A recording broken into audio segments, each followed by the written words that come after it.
Jésus enseigne une leçon cruciale qui nous aide à comprendre la montée et l'effondrement soudain des nations tout au long de l'histoire. Que l'on considère le peuple élu de Dieu, Israël ou d'autres empires puissants, une vérité reste claire, lorsque les sociétés ne reconnaissent pas Dieu, tombent dans l'idolâtrie et font passer leurs désirs avant la volonté divine, elles s'engagent sur la voie d'une destruction inévitable. Ce déclin peut s'étendre sur plusieurs générations, mais il est finalement inévitable. L'effondrement pourrait se produire dans quelques décennies, voire quelques années, mais lorsque le moment ordonné par Dieu viendra, rien ne pourra l'arrêter. Ce concept s'aligne sur les avertissements de Baba Vanga, le prophète aveugle qui a prédit un changement radical dans le paysage géopolitique mondial dans un avenir proche. Nous assisterons à la montée de 3 nations et, en même temps, pleurons le déclin de 3 géants mondiaux. L'essor économique et politique de la Chine, par exemple, devrait dépasser celui des États-Unis en termes de production et de taille économique d'ici 2027 ou 2040, marquant ainsi un tournant majeur. Mais que se passerait-il si l'histoire n'était pas toujours un processus lent et cyclique, mais pouvait parfois ressembler davantage à une équation arithmétique presque statique, mais capable d'accélérer rapidement comme une voiture de sport? Il se pourrait que l'effondrement des nations ne prenne pas des siècles, mais se produise soudainement, comme un voleur dans la nuit, prenant tout le monde par surprise. 1 Thessaloniciens 5, 3 donne un aperçu de cette possibilité, mais quant au temps et au moment, frères, vous n'avez pas besoin que je vous écrive, car vous savez vous-même parfaitement que le jour du Seigneur vient comme un voleur dans la nuit. Car quand ils disent « paix et sécurité », alors une ruine soudaine les surprendra, comme les douleurs de l'enfantement sur une femme enceinte, et ils n'échapperont pas. Ce passage nous rappelle que les prophéties bibliques parlent de l'effondrement rapide et inattendu d'empires puissants, vastes et complexes. Ces empires semblent stables, mais l'introduction d'un seul événement catastrophique peut les renverser en un instant. L'histoire regorge d'exemples d'empires qui se sont effondrés à cause d'un événement imprévu que le système n'a pas pu absorber. Par exemple, un manque soudain de confiance dans l'avenir économique d'un pays peut déclencher une série d'événements qui bouleversent l'équilibre mondial des pouvoirs. Lorsque le modèle économique d'un pays échoue, cela peut déclencher une réaction en chaîne entraînant une instabilité généralisée. Un exemple en est l'assassinat de l'archiduc Ferdinand en juin 1914, qui fut le catalyseur de la Première Guerre mondiale.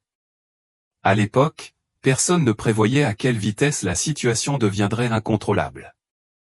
De la même manière, la crise financière mondiale de 2008 s'est produite en raison d'une obscure crise financière qui a commencé avec les défauts de paiement des prêts hypothécaires à risque aux États-Unis. Ce problème apparemment mineur s'est répercuté sur l'ensemble de l'économie mondiale, provoquant des faillites massives, un effondrement financier et une lente reprise avec laquelle le monde est encore aux prises. Les empires, comme tous les systèmes complexes, ont tendance à fonctionner dans un état d'équilibre pendant une période inconnue pour ensuite s'effondrer soudainement. C'est ainsi que fonctionnent les systèmes adaptatifs complexes. L'histoire nous montre que ces changements brusques peuvent survenir au moment où on s'y attend le moins. Cependant, ce que de nombreux historiens ne parviennent pas à expliquer, c'est la force invisible derrière ces ascensions et ces chutes, la main de Dieu. La Bible raconte l'ascension et la chute de nations anciennes telles que l'Égypte, la Syrie, Babylone, la Perse, la Grèce et Rome, qui ont toutes joué un rôle clé dans le récit divin. Même aujourd'hui, nous pouvons voir ces leçons s'appliquer lorsque nous regardons le monde moderne, se dirigeant vers le point culminant des prophéties du Christ sur la fin des temps. Pour ceux qui connaissent Dieu et entendent sa parole, il existe une perspective unique sur ces prophéties. Non seulement ils voient ces événements se dérouler, mais ils comprennent également le dessein divin qui se cache derrière eux. Il ne s'agit jamais simplement d'un événement physique, il y a toujours un dessein spirituel en jeu, motivé par l'incroyable bonté et le jugement inébranlable de Dieu. Le but de ces prophéties a toujours été d'avertir les nations, en leur offrant l'opportunité de se repentir. Les messages de Dieu sont des appels aux hommes à revenir à lui, mais ils révèlent également son règne souverain sur toute la création. Même lorsque les rois ne sont pas d'accord, le dessein ultime de Dieu prévaudra toujours. L'un des aspects les plus fascinants de ces prophéties est leur exactitude. Chaque prophétie concernant les nations, les peuples et les individus, prononcée bien avant que les événements ne se produisent, s'est réalisée avec une précision étonnante. Cela nous rappelle que nous vivons devant un Dieu qui voit tout et sait tout, ce qui souligne la fiabilité des prophéties divines et nous incite à prêter attention à ce que Dieu révèle maintenant. Tournons-nous maintenant vers les prédictions de Baba Vanga concernant 3 nations prêtes à connaître des changements drastiques, les États-Unis, la Russie et le Royaume-Uni. Selon Baba Vanga, une grave crise économique frappera les États-Unis en 2025.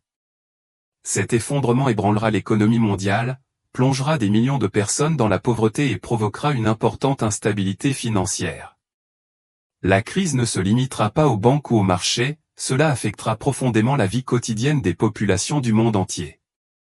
L'hyperinflation dans les pays d'Amérique latine comme l'Argentine et le chômage généralisé dans les économies développées devraient suivre. Les actions du président Donald Trump, notamment en ce qui concerne sa politique commerciale agressive, sont considérées comme des déclencheurs possibles de ce désastre économique.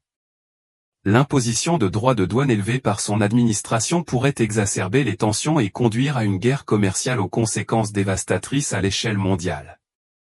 Si Trump revenait au pouvoir, ces prophéties suggèrent que les États-Unis pourraient être confrontés à un effondrement économique de leur propre politique, avec une hausse de l'inflation et une augmentation de la dette mondiale. La crise financière de 2025 semble chaque jour plus plausible. La lutte actuelle contre la dette nationale et les décisions financières imprudentes ne font qu'accroître la crainte qu'un tel effondrement soit plus proche que nous ne le pensons. Tournant notre attention vers la Russie, Baba Vanga a prédit des troubles internes et un effondrement économique.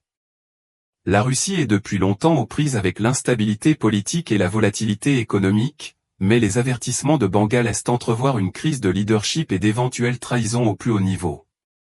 À mesure que les tensions géopolitiques augmentent, parallèlement aux sanctions internationales et aux troubles internes, la Russie pourrait être confrontée à l'effondrement. Changement massif d'ici 2025, un éventuel coup d'État ou des changements politiques drastiques pourraient remodeler radicalement l'avenir de la nation. Le monde regarde, attendant de voir si cette prophétie se réalisera. Enfin, le Royaume-Uni, autrefois puissance coloniale, est également au bord de défis importants. Suite au Brexit, le Royaume-Uni a été confronté à des difficultés économiques et à une incertitude politique.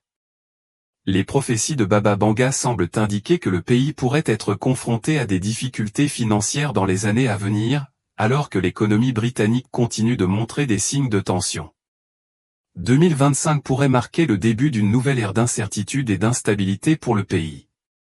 Les paroles prophétiques de Baba Vanga et d'autres rappellent la nature fragile des nations et des empires.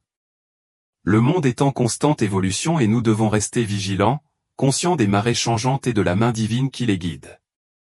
Nous devons nous tourner vers Dieu pour obtenir sagesse, préparation et espoir alors que nous naviguons dans l'incertitude de l'avenir. Baba Vanga, le voyant légendaire, a fait une prédiction alarmante qui a attiré l'attention de beaucoup, un conflit dévastateur sur le point d'engloutir une grande partie de l'Europe. Il aurait prédit une guerre qui pourrait s'intensifier et impliquer les superpuissances mondiales. Cette vision sinistre suggère une destruction si profonde qu'elle pourrait remodeler le monde tel que nous le connaissons, une perte si importante qu'elle modifierait à jamais l'équilibre des pouvoirs. Certains interprètent ces propos comme le signe avant-coureur d'un conflit qui pourrait décimer dramatiquement la population européenne et déclencher une crise humanitaire mondiale. Compte tenu des tensions croissantes en Europe et en Asie, sa prophétie suscite une inquiétude croissante. Même si l'ampleur de la prédiction de Baba Vanga reste sujette à interprétation, il a spécifiquement averti, lorsque la Syrie tombera, une grande guerre entre l'Ouest et l'Est s'ensuivra. Au printemps, un conflit éclatera à l'Est, conduisant à une troisième guerre mondiale, une guerre qui détruira l'Occident. Alors que la situation en Syrie continue de se détériorer, nombreux sont ceux qui commencent à se demander si leurs prédictions pourraient se réaliser. Les événements récents à Alep, où les insurgés ont capturé des installations vitales, ont attiré l'attention sur cette inquiétante prophétie. Le groupe Hayat Tahrir al-Sham, une faction rebelle islamiste, a réalisé des avancées significatives, s'enfonçant plus profondément dans Damas et s'emparant de sites emblématiques tels que la prison de Sedaya, symbole de l'autorité du régime d'Assad. Alep est déjà tombé aux mains des insurgés, et bien que le ministère syrien de la Défense ait rejeté les allégations de capture de hauts responsables, l'élan des rebelles reste intact. Le retrait des forces d'Hezbollah et les informations faisant état de milliers de soldats syriens fuyant vers l'Irak ne font qu'accroître le sentiment de panique dans les rues de Damas. Les civils se précipitent pour obtenir des fournitures et de l'argent, saisis par la peur d'une catastrophe imminente. Dans un acte de défi symbolique, des manifestants dans les banlieues de la capitale ont renversé les statues de l'ancien président Hafiz al-Assad, soulignant encore davantage l'aggravation des troubles. Avant sa mort en 1996, Baba Banga avait prévenu que l'effondrement de la Syrie serait le signe avant-coureur d'une guerre mondiale. Elle a prédit, dès la chute de la Syrie, attendez-vous à une grande guerre entre l'Ouest et l'Est. Au printemps, une guerre commencera à l'Est et il y aura une troisième guerre mondiale, une guerre à l'Est qui détruira l'Ouest. Ces paroles énigmatiques ont pris une nouvelle importance alors que les troubles en Syrie menacent de s'étendre aux régions voisines, déclenchant potentiellement un conflit plus vaste aux conséquences mondiales catastrophiques. Ce qui était autrefois considéré comme du folklore apparaît désormais de plus en plus prémonitoire, d'autant plus que la communauté internationale suit avec anxiété le déroulement des événements. La chute d'Alep et la perte de sites stratégiques clés ont des implications plus larges au-delà des frontières syriennes. Avec la prise de l'aéroport international syrien par des militants, la communauté mondiale est désormais profondément préoccupée par le fait que le conflit pourrait dégénérer en une guerre beaucoup plus vaste, susceptible d'attirer les grandes puissances. La présence importante d'armes de fabrication russe entre les mains des insurgés est particulièrement préoccupante, ce qui a sonné l'alarme à la fois à Moscou et dans les capitales occidentales. La prophétie de Baba Banga, qui semblait autrefois lointaine et vague, semble désormais étrangement pertinente alors que la région est au bord de la catastrophe. Ajoutant du poids à sa prédiction, Baba Banga a également déclaré de façon inquiétante, « La Syrie tombera aux pieds du vainqueur, mais le vainqueur ne sera pas celui-là ». Cette déclaration énigmatique a laissé beaucoup de spéculations sur sa véritable signification. Cela fait-il allusion à la futilité de la victoire dans une guerre aussi destructrice, ou cela suggère-t-il des conséquences plus graves et plus catastrophiques qui attendent ceux qui réussissent dans le conflit? Alors que la situation en Syrie continue de se détériorer, la coïncidence inquiétante entre les visions de Baba Banga et l'actualité jette une ombre d'incertitude sur l'avenir des relations internationales. Les sceptiques peuvent considérer ces paroles comme une coïncidence, mais l'étrange alignement de ces prédictions avec les événements récents ne peut être ignoré. Pour ajouter au sentiment d'inquiétude, Baba Banga aurait également prédit un conflit qui frapperait l'Europe en 2025. Alors que les tensions montent en Europe et en Asie, nombreux sont ceux qui commencent à prendre ces avertissements plus au sérieux. Comme Nostradamus, ces prophéties semblent pointer vers une guerre qui pourrait attirer les puissances mondiales et laisser derrière elles des ravages.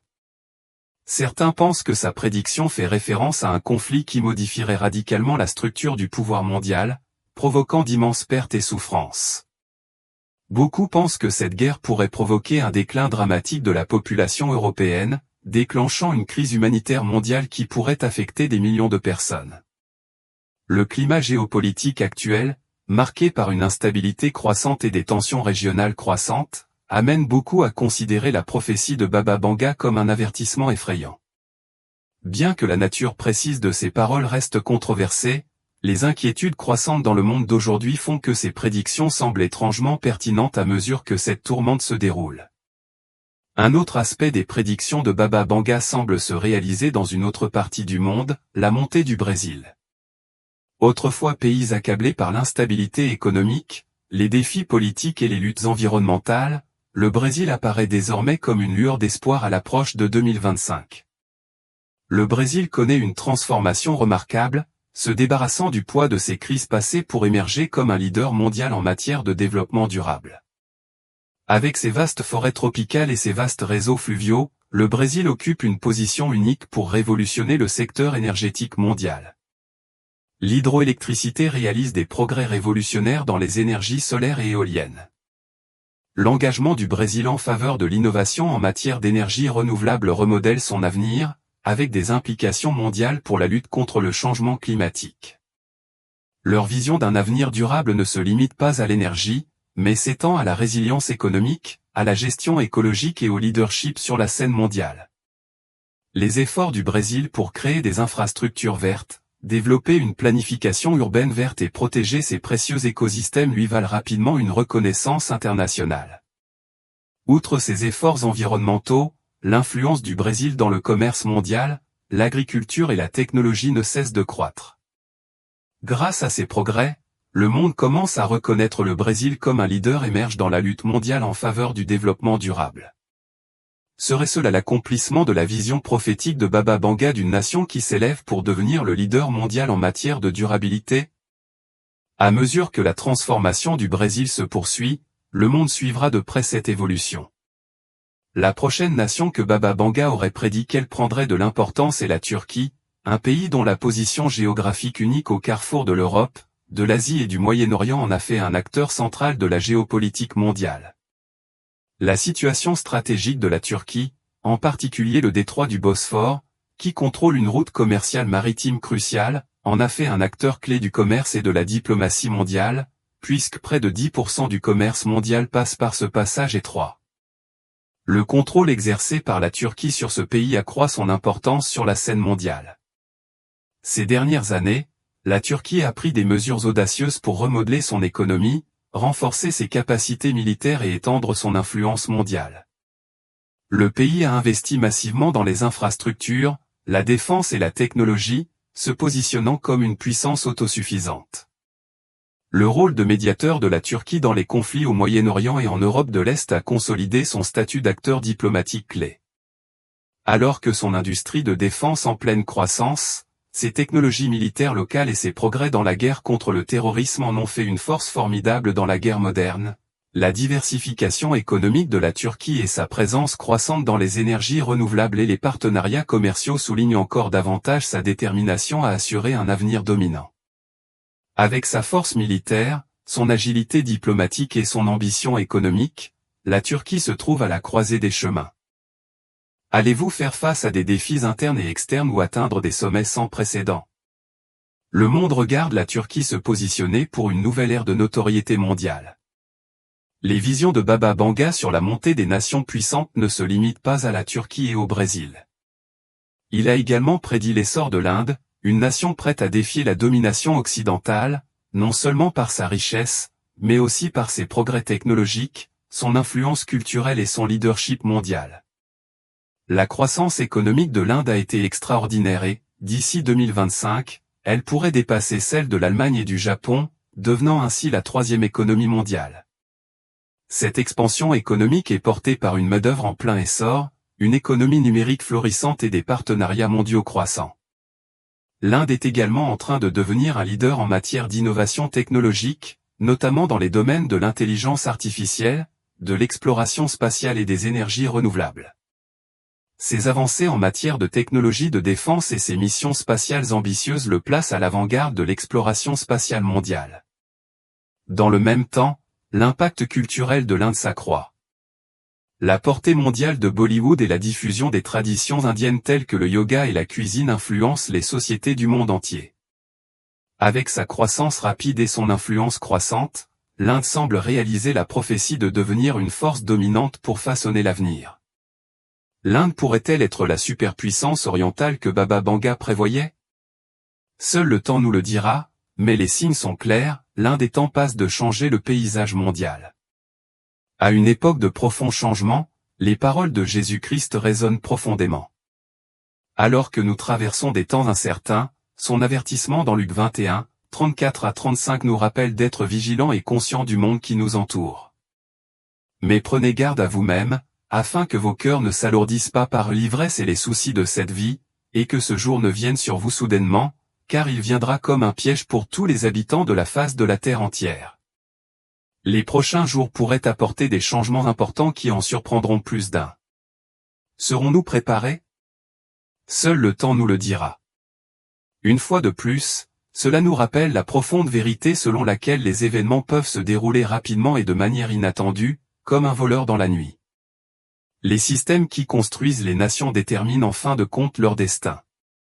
Les nations qui adoptent des systèmes inclusifs, ceux qui distribuent le pouvoir, garantissent la justice et créent des opportunités pour tous, nourrissent les sociétés et leur permettent de prospérer. En revanche, les systèmes extractifs, qui concentrent le pouvoir entre les mains de quelques-uns, exploitent les ressources et privent la majorité de sa dignité, peuvent paraître solides pendant un certain temps, mais ne vous y trompez pas, ces systèmes sont fondés sur l'avidité et l'injustice, et leur force n'est qu'une illusion. Au fil du temps, ils s'effondrent sous le poids de leur propre corruption. Cette vérité n'est pas nouvelle. La Bible nous raconte cette histoire depuis des siècles, nous montrant que l'ascension et la chute des nations sont étroitement liées à leur alignement sur la gloire, la justice, la miséricorde et la compassion de Dieu.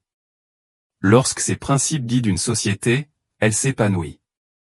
Mais lorsqu'ils sont abandonnés, le tissu social commence à se déliter, et les plus vulnérables sont ceux qui souffrent. La gloire de Dieu n'est pas un concept vague et abstrait. Il s'agit d'une force tangible qui exerce une pression sur le tissu même du monde et façonne les nations et les vies. Lorsque Moïse a demandé à être témoin de la gloire de Dieu, Dieu a révélé sa vraie nature par ses paroles puissantes, le Seigneur Dieu, compatissant et miséricordieux, lent à la colère, riche en amour et en fidélité, entretenant l'amour jusqu'à des milliers et pardonnant la méchanceté, la rébellion et le péché, mais ne laissant pas les coupables impunis. Ces paroles révèlent toute l'essence de la gloire de Dieu. Cela se manifeste à travers sa justice, qui tient les malfaiteurs pour responsables, sa miséricorde, qui offre le pardon et la restauration à ceux qui sont brisés, et sa compassion, qui refuse d'ignorer la souffrance des faibles et des opprimés. Ces qualités divines ne se limitent pas aux vies individuelles. Ils constituent le fondement même des systèmes qui reflètent les voies de Dieu et permettent à la vie de s'épanouir. Les systèmes extractifs, qui consolident le pouvoir et la richesse au sommet tout en faisant taire la dissidence et en exploitant les masses, ne sont pas un phénomène nouveau. L'Égypte de Pharaon, par exemple, était un système d'extraction construit sur le dos des Israélites asservis qui ont été forcés de bâtir la richesse de l'Égypte. Pendant un temps, l'empire égyptien semblait invincible. Cependant, lorsque Dieu entendit les cris des opprimés, il intervint et l'empire s'effondra. L'Égypte de Pharaon est tombée parce qu'elle a rejeté la justice de Dieu. Plus tard, les prophètes ont mis en garde les dirigeants israéliens qui étaient en train de construire un système similaire, ils piétinent les pauvres, ils privent les pauvres de justice devant les tribunaux. Ces systèmes extractifs peuvent paraître solides pendant un certain temps, mais leurs fondements sont un mensonge. Apocalypse 18 nous donne l'image de Babylone comme symbole ultime de tels systèmes, un empire corrompu, bâti sur l'avidité et l'exploitation, destiné à la destruction. Lorsque Babylone tombe, ses marchands pleurent, non pas parce qu'ils pleurent les souffrances du peuple, mais parce qu'ils pleurent la perte de leurs profits. Babylone représente un terrible avertissement, les systèmes qui rejettent la justice, la miséricorde et la compassion ne peuvent pas durer. Cependant, il existe un autre moyen. Les systèmes inclusifs, qui reflètent la gloire de Dieu, créent des opportunités, restaurent la dignité et donnent la priorité aux soins des personnes vulnérables. Dans Acte 2, nous voyons une belle image de ce type de société, où l'Église primitive partageait toutes les personnes. Il était dans le besoin, cela n'était pas imposé, c'était une effusion naturelle de vie façonnée par le caractère de Dieu. La justice, la miséricorde et la compassion ne sont pas des idées abstraites, elles sont l'incarnation même de la gloire de Dieu alors qu'il pénètre dans des systèmes brisés, offrant espoir et restauration. Nous entrevoyons un aperçu de cet espoir lorsque les communautés choisissent la restauration plutôt que la punition, et la préoccupation plutôt que le profit, lorsque les anciens prisonniers se voient accorder la dignité et une seconde chance plutôt que d'être rejetés, et lorsque les églises deviennent des refuges sûrs pour les personnes vulnérables. Ces moments nous rappellent que la gloire de Dieu n'est pas seulement quelque chose à admirer de loin, c'est quelque chose à vivre chaque jour. Les moments critiques sont des moments de l'histoire où les nations sont confrontées à un choix, réformeront-elles leur système ou consolideront-elles leurs fractures? La Bible parle aussi de ces moments. L'Exode était un de ces moments. La liberté d'Israël n'était pas seulement une évasion de l'oppression, mais un appel à devenir un nouveau type de communauté façonnée par la justice, la miséricorde et la compassion. Le ministère de Jésus a été un autre moment charnière, il a proclamé le royaume de Dieu, où les derniers sont premiers, les pauvres sont exaltés et ceux qui sont brisés sont guéris. Il ne s'agissait pas de simples idéaux spirituels, mais d'un appel à réinventer des systèmes sociaux qui reflétaient les valeurs de Dieu. Aujourd'hui, nous nous trouvons à un moment critique similaire. Allons-nous continuer à construire des systèmes qui font écho à l'esprit de Babylone, dominés par le pouvoir et l'avidité, ou choisirons-nous de construire des systèmes basés sur la justice, la miséricorde et la compassion? Ce choix n'est pas quelque chose que nous pouvons observer passivement. Cela commence avec nous, ici même, dans nos propres vies. Il est facile de critiquer les systèmes et les nations qui nous entourent, mais l'invitation de Dieu au changement commence par de petits actes fidèles dans notre propre vie. Où voyez-vous l'injustice dans votre monde? Qui dans votre communauté a été laissé pour compte? Où la miséricorde pourrait-elle adoucir votre cœur et la compassion vous pousser à l'action? Les prophètes ont demandé un jour, comment se portent les veuves, les orphelins et les étrangers parmi vous? Cette question résonne encore aujourd'hui. La justice n'appartient pas seulement au gouvernement, elle appartient aux églises, aux familles, aux lieux de travail et aux quartiers. La vraie justice ne consiste pas seulement à réparer les torts, elle consiste à élever les gens et à leur donner la possibilité de vivre dans la dignité. L'Église est appelée à incarner cette justice, à être une communauté façonnée par la miséricorde et la compassion. Nous ne sommes pas de simples spectateurs de systèmes brisés, nous sommes témoins de la gloire de Dieu illuminant les ténèbres. Chaque acte de justice, chaque pas vers le pardon, chaque moment de compassion est une prise de position contre l'esprit de Babylone. Visez le royaume inébranlable de Dieu. Les nations s'élèvent et s'effondrent, mais l'appel de Dieu perdure. Comme le dit Amos 5, 24, que la justice coule comme un fleuve, et la justice comme un ruisseau sans fin. Les systèmes fondés sur la cupidité finiront par s'effondrer, mais ceux fondés sur la justice, la miséricorde et la compassion perdureront. Ce travail commence avec nous. Chaque acte de justice, chaque pas vers le pardon, chaque moment de compassion reflète le poids de la gloire de Dieu dans un monde qui a désespérément besoin d'espoir. Pouvons-nous choisir de porter ce poids, un petit acte à la fois? À mesure que nous approfondissons les mystères du domaine spirituel, nous commençons à découvrir des prédictions faites il y a des siècles, dont beaucoup trouvent encore un écho aujourd'hui.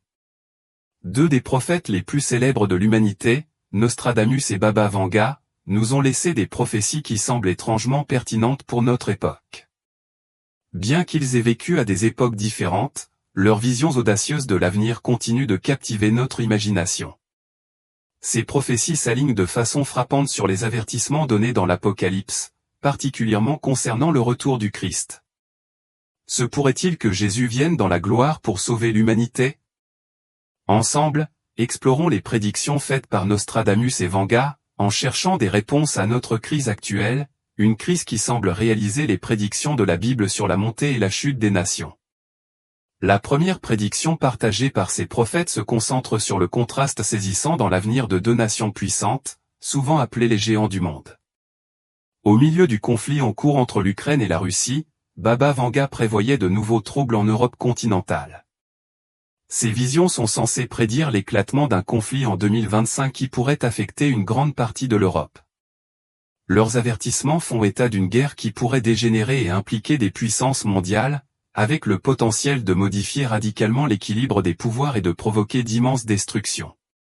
Certains interprètent cette prophétie comme un avertissement concernant un conflit qui pourrait dévaster l'Europe et conduire à une crise humanitaire mondiale.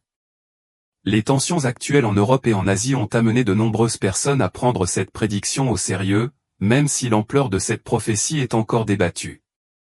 Elle a prédit que lorsque la Syrie tomberait, une grande guerre s'ensuivrait entre l'Occident et l'Est. Au printemps, un conflit éclatera à l'Est, débouchant sur une troisième guerre mondiale, une guerre qui détruira l'Occident. Alors que les événements en Syrie continuent de s'intensifier, la possibilité que cette prophétie se réalise semble de plus en plus plausible. Les événements récents à Alep, où les insurgés ont pris le contrôle d'installations clés, ont mis en lumière cette prophétie. Les forces rebelles, dont le groupe islamiste Hayat Tahrir al-Sham, ont capturé la prison de Sedaya et ont fait des avancées significatives vers Damas. Avec le retrait du Hezbollah et la fuite de milliers de soldats syriens vers l'Irak, la situation en Syrie est devenue de plus en plus grave. La panique s'est répandue à Damas, alors que les habitants luttent pour répondre à leurs besoins essentiels, craignant ce qui pourrait arriver ensuite. Dans un acte symbolique puissant, les manifestants ont démoli les statues d'Azalaza, l'ancien dirigeant syrien, avant sa mort en 1996. Baba Vanga a prédit que la chute de la Syrie marquerait le début d'un conflit mondial. Ces paroles semblent aujourd'hui d'autant plus pertinentes que le monde assiste à l'effondrement de la Syrie. Alors que les tensions montent, beaucoup se demandent si cette prophétie se réalisera. Selon cette interprétation, un conflit potentiel en Europe pourrait entraîner des pertes catastrophiques en vies humaines, réduire considérablement la population du continent et déclencher une crise humanitaire mondiale. Les tensions géopolitiques actuelles, notamment en Europe et en Asie, ont conduit de nombreuses personnes à considérer cette prédiction avec une inquiétude croissante. Même si la véritable ampleur de cette prophétie fait encore débat, la possibilité d'une confrontation impliquant la Chine semble plus imminente, alors que sa montée en puissance en tant que puissance mondiale remodèle les relations internationales. Les analystes géopolitiques et les journalistes reconnaissent de plus en plus cette dynamique changeante, nombre d'entre eux spéculant sur une éventuelle confrontation dans un avenir proche. Les actions passées de la Chine en mer de Chine méridionale et à Taïwan ont sonné l'alarme, et sa présence navale démontre clairement sa puissance militaire. Les experts estiment que cela pourrait être le prélude à une escalade du conflit en Asie, surtout si la Chine s'engage dans des tensions avec les pays de l'OTAN. Un tel scénario pourrait potentiellement conduire à un conflit militaire violent, voire à une guerre à grande échelle. Nostradamus, le célèbre voyant du XVIe siècle, aurait également prédit quelque chose de similaire. Dans l'un de ses quatrains, il décrit une grande bataille en mer, où l'adversaire rouge serait attaqué par la peur, faisant trembler l'océan. Beaucoup interprètent l'adversaire rouge comme une référence à la Chine, compte tenu de son association avec le communisme et de sa puissance militaire croissante. Cette prédiction ancienne trouve désormais un écho dans la montée contemporaine de la Chine en tant que puissance mondiale majeure. Dans son quatuor, Nostradamus met l'accent sur une vision de la guerre maritime et d'un adversaire frappé par la terreur. Les chercheurs se demandent encore si l'adversaire rouge fait spécifiquement référence à la Chine communiste et si ce quatrain fait allusion à un conflit naval à l'avenir. Bien que le véritable sens reste incertain, les implications de ces prophéties semblent correspondre à les tensions politiques actuelles, en particulier avec l'influence militaire croissante de la Chine, passent du domaine des conflits internationaux à celui des changements politiques importants. Nostradamus prévoyait également de grands bouleversements dans le paysage politique de 2025. L'un de ces quatrains dit, le lion s'affaiblit, l'aigle chante, un serpent s'élève et le pouvoir circule. Alors que beaucoup pensent que le prince William est l'héritier inévitable du trône britannique, la prophétie de Nostradamus suggère le contraire. Selon ses écrits, le successeur du roi Charles III ne serait peut-être pas celui attendu, mais son jeune frère, le prince Harry. Cette prédiction a attiré l'attention à la lumière des récentes discussions sur la santé du roi Charles III. Des rapports récents ont alimenté les spéculations sur l'avenir du roi suite à son diagnostic de cancer, découvert lors d'un traitement pour une hypertrophie de la prostate. Les observateurs se demandent s'il démissionnera volontairement ou s'il subira des pressions extérieures en raison de ses problèmes de santé. Le manque de transparence sur les détails de son diagnostic n'a fait qu'intensifier les inquiétudes. Nostradamus semblait prédire la chute d'un monarque du pouvoir, y compris une éventuelle abdication ou une destitution forcée. Il prédit que le roi des îles serait évincé et remplacé par un autre qui ne porterait pas les symboles traditionnels de la royauté. Cette prophétie semble désormais refléter la situation du roi Charles et de son éventuel successeur, le prince Harry. Nostradamus avait déjà prédit avec précision la mort de la reine Élisabeth II en 2022, et beaucoup pensent que sa prédiction correspond à la situation actuelle de la monarchie britannique. Cependant, la question demeure, comment le prince Harry, qui s'est distancié de ses fonctions royales, a-t-il pu se retrouver soudainement en lice pour le trône? La famille royale a connu une série de scandales ces dernières années, le plus médiatisé étant le départ du prince Harry de ses fonctions royales. Malgré sa décision de se retirer, nombreux sont ceux qui se demandent encore s'il pourra finalement accéder au trône, compte tenu des incertitudes entourant la santé du roi Charles. La possibilité d'un changement inattendu de leadership semble de plus en plus plausible. Passant à une autre prophétie profonde, Baba Vanga, une clairvoyante bulgare renommée, a prédit que la fin de l'humanité commencerait par un conflit catastrophique en Europe en 2025. Elle a également décrit une chronologie qui s'étendrait bien au-delà de cette année cruciale, suggérant une série d'événements qui conduiraient à la disparition de l'humanité, mais pas avant. Ces avertissements ont touché une corde sensible à l'échelle mondiale, en particulier compte tenu des tensions actuelles en Europe et du paysage géopolitique plus large. La chronologie de Baba Vanga commence par un conflit non précisé en Europe qui dévastera sa population en 2025, suivi par la recherche désespérée de sources d'énergie par l'humanité d'ici 2028. Elle prévoyait des expéditions humaines vers Vénus, ce qui pourrait sembler tiré par les cheveux étant donné l'environnement rude et inhospitalier de Vénus. Cependant, cet aspect de sa prophétie a suscité la curiosité, car Vénus reste l'une des planètes les moins explorées de notre système solaire. Avance rapide jusqu'en 2033, Baba Vanga a prédit un changement climatique drastique qui entraînerait la fonte des calottes glaciaires polaires et une élévation dangereuse du niveau de la mer. Cette prédiction correspond aux préoccupations croissantes concernant l'impact du changement climatique sur la planète.